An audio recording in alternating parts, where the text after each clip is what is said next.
Bonjour à tous, c'est Pauline. Aujourd'hui, je suis au Jardin des Parents pour vous parler de bébé signe et plus précisément de qu'est-ce qu'on fait pendant un atelier bébé signe, comment ça se passe. Donc un atelier déjà ça dure 3/4 d'heure, parfois 1 heure parce qu'on déborde un petit peu. On s'installe au sol, donc on est sur des tapis ici même au Jardin des Parents avec des nattes, avec des coussins pour se mettre à l'aise. Et les bébés peuvent évoluer tranquillement au milieu de nous, socialiser, découvrir un petit peu les objets que je dépose par terre en fonction du thème qu'on va faire, puisque les sessions telles que je les propose, ce sont des sessions de 6 ateliers bébé signe et chaque atelier a son thème.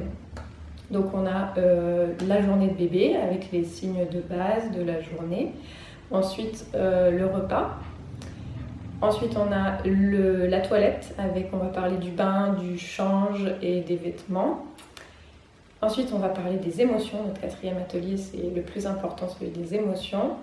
Puis les animaux, parce que ça fait beaucoup partie du quotidien de bébé aussi, les animaux. C'est quelque chose qui fait partie souvent du centre d'intérêt des bébés. Et notre dernier atelier, c'est sur la promenade, voilà, l'extérieur. Et comme on est en Nouvelle-Calédonie, on va parler du jardin, mais aussi de la mer, de la plage. Concrètement, un atelier en lui-même, ça se passe autour de lecture, de chansons et de jeux. Et avec ces 3 outils, je propose aux parents de mémoriser les signes. Donc les histoires, parce qu'on peut lire des histoires dès la naissance, aux enfants, même quand ils sont encore dans le ventre. Ça permet de découvrir déjà un peu la langue écrite et puis de s'ouvrir à plein de choses.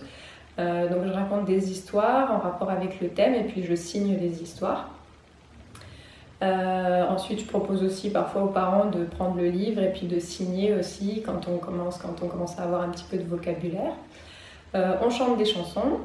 Les chansons, c'est super pour libérer les tensions.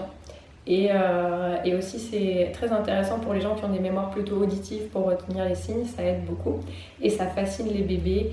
Et aussi le gros point positif que je vois avec les chansons, c'est que ça permet vraiment de donner le goût des mots grâce au rythme, aux rimes, etc. Ça attire l'attention des bébés déjà par le fait que c'est une chanson et en plus ça développe le langage, donc c'est tout bénef. Et puis aussi on fait des petits jeux, donc des jeux parce que c'est plus facile d'apprendre en s'amusant.